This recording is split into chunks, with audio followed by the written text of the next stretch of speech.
Hi hello welcome to our channel. నేను మీ సిరి. ఈరోజు మనం చెప్పుకోబోయే కథ మిస్సెస్ అగస్త్య పార్ట్ 104. కథలకు వెళ్ళే ముందు వీడియోని లైక్ చేసి హైప్ చేయండి. చందన అతని పిలుపుకి ఉలిక్కిపడింది. ఏమిటన్నట్టు అతని వైపు కళ్ళు తిప్పి చూసింది. పిలవనైతే పిలిచాడు కానీ ఏం మాట్లాడాలో అర్థం కాలేదు ఆనంద్కి. అడ్వాంటేజ్ తీసుకుంటాడా అనుకుంటుందా? అతను ఏం మాట్లాడకపోవడంతో పుస్తకం పక్కన పెట్టి లేచి కూర్చుంది. జారిపోయిన కొప్పుని ముడిపెట్టుకుంది మరోసారి. ఏమిటండి, ఏమైనా కావాలా? అయోమయంగా అతని వైపు చూసింది చందన. నీతో మాట్లాడాలి అని చెప్పగానే అతనికి ఎదురుగా వచ్చి కూర్చుంది. పాప నిద్ర లేవకుండా పక్కనే దిండి పెట్టి దిండి మీద పాప చేతిని వేసింది చందన. చెప్పండి, ఏమైంది అని అడిగింది అయోమయంగా. నెమ్మదిగా ఆమె చేతిని తీసుకోగానే అతని వంక ఇంకాస్త అయోమయంగా చూసింది చందన. నాకు అప్పుడప్పుడు సందేహం వస్తుంది చందన. ఈ పెళ్లి నీకు నిజంగా అంగీకారమా అని, ఎందుకు చేసుకున్నావు అసలు అని తన సందేహాన్ని బయటపెడుతూ అడిగాడు ఆనంద్. మొదట ఆమె కొన్ని క్షణాలు మాట్లాడలేకపోయింది. ఇదేమి ప్రశ్న అంటూ నవ్వింది. ఆమె నవ్వుకి అర్థం అసలు అర్థమే కాలేదు అతనికి. నేను సరిగ్గానే అడిగాను చందన, నువ్వే సరిగ్గా సమాధానం చెప్పలేదు అని అంటూ చేతిని వెనక్కి తీసుకున్నాడు ఆనంద్. చిన్నబుచ్చుకున్న అతని ముఖాన్ని చూస్తూ ఈసారి ఆమె రెండు చేతులతో అతని బలమైన చేతిని పట్టుకుంది. ఆమె వంక పరీక్షగా చూశాడు ఆనంద్. నా ఇష్టంతోనే ఈ పెళ్లి చేసుకున్నాను. ఇదివరకు మీకు చెప్పానే, మర్చిపోయారా? చల్లగాలి వీచినట్టుగా ఆమె మాట్లాడుతోంది. నాకలా అనిపించలేదు. నువ్వు ఎందుకో బాధపడుతున్నట్టు అనిపిస్తోంది అని తన సందేహాన్ని బయటపెట్టాడు ఆనంద్. మీకెందుకలా అనిపించిందో నాకే తెలియదు. ఇక్కడికి వచ్చిన ఒక్క క్షణం కూడా నేను బాధపడలేదు. పైపెచ్చు చాలా సంతోషంగా ఉన్నాను అని చందన భుజాలు కదిలించింది. నిజమేనా? మరెందుకు ఫ్రీగా ఉండవు? ఆ ప్రశ్నకు వెంటనే సమాధానం చెప్పలేకపోయింది. బాగానే ఉంటున్నాను కదా. ఈసారి ఆమె చూపులు మళ్ళీ. నాకు అలా అనిపించడం లేదు. నాకు తెలియకుండా రూమ్లో కూర్చొని ఏడుస్తున్నావా ఏంటి అని అడిగాడు ఆనంద్. ఎందుకు ఇలా అడుగుతున్నారు అసలు? నిజంగానే చెప్తున్నా. ఇష్టపూర్వకంగానే పెళ్లి చేసుకున్నాను. ఆమె చిరుకోపంగా చూసింది అతని వంక. రెండో పెళ్లి వాణ్ణి చేసుకోవాల్సిన అవసరం నీకేంటి అని అడుగుతున్న అతని మాటలకు ఆమె ముఖం ముడుచుకుపోయింది. మిమ్మల్ని మీరు తక్కువ చేసుకోకండి ప్లీజ్, దయచేసి అంటూ అతని చేతిని వదిలేయగానే ఈసారి ఆమె ముంజెత్తి దగ్గర పట్టుకున్నాడు. అతని వైపు కళ్ళెత్తి చూసింది చందన. చందన, నీ మనసులో ఏముందో నాకు అర్థం కావడం లేదు. శ్రీధ బలవంతం మీదనే పెళ్లి చేసుకున్నావు కదూ అని నాకు అనిపిస్తోంది. అందుకే అందుకే ఇంతగా అడుగుతున్నాను. ఇంకా ఆమె ఎక్కడ ఇబ్బంది అవుతుందో అన్నట్టు ఉన్న అతని ప్రవర్తనకి కాస్త అబ్బురపడింది చందన.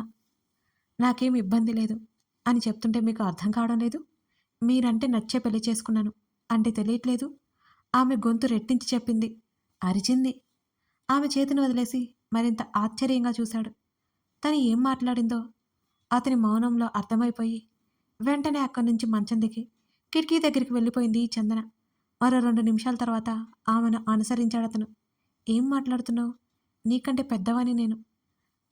వెంటనే చప్పున అతని నోరు మూసిపెట్టింది చందన. నాకు 25 ఉన్నప్పుడు మీకు 35 ఉంటాయనుకుంటా. అప్పుడు మనకి పెళ్ళైతే మీరు ఈ మాట అనేవారు కాదు కదూ? అవునా? మరి ఇప్పుడెందుకు అంటున్నారు? అతని కళ్ళల్లోకి చూసింది. అతని నుంచి సమాధానం రాలేదు. ఇక్కడ వయసు మ్యాటర్ కాదు, మీ ఆలోచన తీరు అలా ఉంది అని అంది చందన. ఆమె చేతిని తప్పించి కానీ బెస్ట్ పర్సన్ అంటుంటే, దయచేసి నాకు కోపం తెప్పించకండి. నాకు కోపం వస్తే ఎలా ఉంటుందో మీకు ఆల్రెడీ తెలిసే ఉంటుంది. ఆమె ముఖాన్ని సీరియస్గా పెట్టుకుంది. అది కాదు చందన అని అతనేదో చెప్పబోతుంటే, మీరేంటి దగ్గరుండి 4 ఏళ్ళు చూశానండి. మీరు నన్ను పెళ్లి చేసుకోవడానికి మీ కారణాలు మీకు ఎలా ఉన్నాయో నాకు కూడా అలాగే కారణాలున్నాయి. మీరు నా భర్తగా రావడం నాకు అది కష్టం కాదు, నాకు ఇబ్బంది కాదు. నా ఇష్టంతోనే మిమ్మల్ని పెళ్లి చేసుకున్నాను. నాకంటూ కొన్ని బంధాలు వస్తాయని ఆశపడ్డాను. ఆమె స్వరం స్థిరంగా ఉంది. సరే సరే, ఇంకోసారి ఇలా అడగనులే, కోప్పడుకు అని అతను ఉంటుంటే ఆమెకెందుకో నవ్వొచ్చింది. మీ చుట్టూ ఉన్న వాళ్ళ కోసమే కాదు, మీకోసం కూడా మీ జీవితంలోకి వచ్చాను అని అనగానే అయోమయంగా చూశాడు ఆనంద్. ఆమె అతని నుంచి చూపు మళ్లించుకుంది. మూసి ఉన్న కిటికీ అద్దంలో నుంచి బయటకు చూస్తోంది చందన. 10 ఏళ్ల క్రితం మీ జీవితంలోకి వస్తే బాగుండేది ఆమె చెప్పడం మొదలుపెట్టింది. అతను వెనకే ఉండి వింటున్నాడు. ఆమెనే చూస్తున్నాడు. సరిగ్గా 10 ఏళ్ల క్రితమే మీకు నా మనసులో మాట చెప్పి ఉంటే ఇంకా బాగుండేది అంటూ నెమ్మదిగా అతని వైపు చూసింది చందన. ఏం ఏం మాట్లాడుతున్నావు? అర్థం కావడం లేదు. ఆమె గట్టిగా ఊపిరి పీల్చుకుంది. అసలు నేను ఈ పెళ్లి చేసుకోవడానికి కారణం ఎవరో తెలుసా? మీ అల్లుడు. ఆనంద్ అయోమయంగా చూశాడు. ఎవరు? అగస్తెనా? ఆశ్చర్యంగా చూశాడు. అవును, మీ అల్లుడు. మీ అల్లుడికి మీ కూతురు మీదున్న ప్రేమ నన్ను ఎక్కడి వరకు తీసుకొచ్చింది అని అంది చందన. సిస్టమ్ టేబుల్ ముందున్న కుర్చీ అతనికి చూపించి కూర్చోమన్నట్టు సైగ చేసింది. అతను కూర్చున్న తర్వాత ఎదురుగా కుర్చీ దగ్గరగా కూర్చొని లాక్కుంది. ఆమె చెప్పడం మొదలుపెట్టింది. శ్రీధ తన తండ్రి కోసం పడుతున్న తపన చూస్తున్నాడు అగస్త్య. ఆమె పడుతున్న కంగారు ఇవన్నీ అతనికి నచ్చడం లేదు. శ్రీధ సంతోషమే కావాలి అతనికి. ఆమె ప్రశాంతత కావాలి. అలాగే ఆనంద్ని ఒప్పించాడు. అతని కూతురు బాధ ఏంటో చెప్పి మరీ ఒప్పించాడు. చందన గురించి శ్రీధ ఇంకా కంగారు పడిపోతుంది. చందన మాత్రమే తన తండ్రికి భార్య కావాలని శ్రీధ కోరుకుంటుంది. ఆమె చిన్న చిన్న కోరిక తీర్చకపోతే ఎలా? అందుకే ఓనాడు చందని కలవడానికి నేరుగా వెళ్ళాడు అగస్త్య. అంతేకాదు చందన గురించి పూర్తిగా తెలుసుకుని వెళ్ళాడు. కాలింగ్ బెల్ మోగడంతో చందన తలుపు తెరిచింది. ఎదురుగా ఉన్న అగస్త్యని చూసి గుర్తుపట్టి ఆమె ఆశ్చర్యపోయింది. అంత హోదా, డబ్బు, గొప్ప స్థాయిలో ఉన్న అతను తన చిన్న ఇంటికి రావడం ఏంటి? అగస్త్యని లోపలికి ఆహ్వానించి కూర్చోమని చెప్పింది చందన. కాఫీ తీసుకొస్తాను, కూర్చోండి అని అంది ఆమె. ఇట్స్ ఓకే, మీతో మాట్లాడాలి. 10 నిమిషాలు టైం ఇస్తారా? అడుగుతున్న అతని సంస్కారానికి ఆమె చిన్నగా నవ్వుకుంది. శ్రీధకి ఇతనికి చాలా తేడా ఉంది. శ్రీధ ప్యూర్ సోల్, మనసులో ఏమున్నా బయట పెట్టేస్తుంది. ఎదుటి వాళ్ళు ఏమనుకుంటారో ఒక్కొక్కసారి ఆలోచించదు. ఏది అనిపిస్తే అది చేస్తుందని శ్రీధని కలిసినప్పుడే అర్థమైంది. కానీ అగస్త్య అలా కాదు. ఎంతో క్షుణ్ణంగా విషయాన్ని విశదీకరిస్తాడు, ఆలోచిస్తాడు. అది కూడా ఆమెకి అర్థమైంది తొందరగానే. అగస్త్యకి ఎదురుగా కుర్చీలో కూర్చుంది చందన. చెప్పండి అగస్త్య, ఆమె మృదువుగా అడిగింది. కొత్తగా ఏం లేదు, మీకు ఆల్రెడీ తెలిసిన విషయమే. మా అంకుల్ని పెళ్లి చేసుకోవడానికి మీ అభ్యంతరం ఏంటో తెలుసుకోవచ్చా అని అడిగాడు అగస్త్య. నాకు పెళ్లి మీద మంచి ఉద్దేశం లేదు. ఆమె చూపులు మెల్లిగా పక్కకు తిప్పుకుంటూ చెప్పింది. మంచి ఉద్దేశం అంటే ఏమిటి? ఎలా ఉండాలి? అతను నెమ్మదిగానే అడిగాడు. కనీసం నాకు విలువనిచ్చి నన్ను గౌరవించేలా ఉండాలి. కానీ అలాంటి వాళ్ళు నాకు ఎదురుపడలేదు. అందుకే అందుకే నాకు పెళ్లి చేసుకోవాలని లేదు. ఈసారి అతని వైపు సూటిగా చూస్తూ చెప్పింది చందన. 4 ఏళ్ళు ఆయన దగ్గర కలిసి పనిచేశారు. ఆయన ఎలాంటివారో మీకు ఆ మాత్రం తెలీదా? ఎంతో సున్నితమైన వ్యక్తి, ఎంతో మంచి వ్యక్తి, ఎదుటివారికి ఇబ్బంది కలిగించని వ్యక్తి. అలాంటి వ్యక్తి గురించి మీకు తెలిసి కూడా ఎందుకు వద్దనుకుంటున్నారు అని మరోసారి అడిగాడు అగస్త్య. నేను చాలా రోజుల క్రిందట అనుకున్నాను ఒంటరిగా ఉండిపోవాలని. ఆమె చేతులు చూసుకుంటూ చెప్పింది. మీ పర్సనల్ మాట్లాడుతున్నానని ఏమీ అనుకోకండి. ఒకప్పుడు మీరు ఆయన్ని ఇష్టపడ్డారు. ఇప్పుడు ఆ అవకాశం మీ ముందుకొచ్చింది. ఎందుకు ఎందుకు ఆయన్ని కాదనుకుంటున్నారు అని అగస్త్య మాటలకు చందన నివ్వెరబోయింది ఒక్కసారిగా. ఆమె గొంతులో గుటకపడింది. తను ఆనంద్ గారిని ఇష్టపడినట్టు ఇతనికెలా తెలుసు? ఆమె నుదుటి మీద చిరుచెమటలు అప్రయత్నంగా అలుముకున్నాయి. ఆమె మాట్లాడినట్టు బొమ్మలా చూస్తోంది. చెప్పండి, చెప్పండి చందన గారు. మీకు ఆయనంటే ఇష్టం. 4 ఏళ్ళు ఆయన దగ్గర పనిచేశారు. మరో కంపెనీ నుంచి ఆఫర్ వచ్చినా వెళ్ళలేదు. ఇప్పుడు ఆయన్ని పెళ్లి చేసుకునే అవకాశం వచ్చినా మీరు ఎందుకు కాదనుకుంటున్నారు అని అడిగాడు సూటిగా. ఆమె తడబడింది. అలాంటిదేం లేదు. అయినా ఇలా అని ఎవరన్నారు? మీరు అపోహపడి ఉంటారు అని ఆమె అరచేత్తో నుదురు మీద పట్టిన చిరుచెమటలు తుడుచుకుంటుంది. అగస్త్య చిన్నగా నవ్వుకున్నాడు. మీ కొలీగ్ వసుమతి గారు స్టిల్ ఆయన కంపెనీలోనే వర్క్ చేస్తున్నారు. నేనిప్పుడు అవి హ్యాండిల్ చేస్తున్నా. ఆవిడ నాకు 2 ఏళ్ల నుంచి తెలుసు. ఆవిడ ఈ విషయం చెప్పారు. కాదంటారా? అతను ధీమాగా అడుగుతుంటే చందన మాట్లాడలేదు. మీరు ఆయన్ని ఇష్టపడ్డ విషయం వసుమతి గారికి మీరు చెప్పారు. ఆవిడ మీకు సపోర్ట్ చేశారు. కానీ ఉన్నట్టుండి ఎవరికీ చెప్పకుండా ఎందుకు మీరు ఆఫీస్ నుంచి చెప్పా పెట్టకుండా వెళ్ళిపోయారు? దీనికి కారణం ఏంటో నాకు తెలియదు, కానీ అంకుల్ని ఎందుకు మీరు కాదంటున్నారో నాకు తెలుసుకోవాలని మాత్రం ఉంది అని అగస్త్య అన్నాడు. అక్కడ కొన్ని క్షణాల మౌనం రాజ్యం వెళుతోంది. ఆమె కాసేపు చేతులు చూసుకుంటూ అలాగే మౌనంగా కూర్చుని గడిపేసింది. ఎప్పటికో గట్టిగా ఊపిరి తీసుకుని తల ఎత్తి చూసింది. ఆయనకి పెళ్ళి అయిన సంగతి తెలియక నేను ఇష్టపడ్డాను. కానీ ఆయనకి పెళ్ళి అయిపోయిందని తెలిసి నేను అక్కడి నుంచి వెళ్ళిపోయాను అని చందన తలదించుకొని చెప్పింది.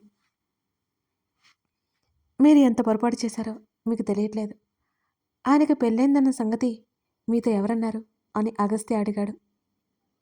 ఆయన టేబుల్ మీద శ్రీధ ఫోటో ఉంది. ఆ పాప ఎవరు అని అడిగితే ఆయన కూతురు అని చెప్పారు. ఆ తర్వాత నేను అక్కడిక ఉండలేకపోయాను, వచ్చేశాను అని చందన చెప్పింది. కానీ ఆమె తల ఎత్తి చూడట్లేదు.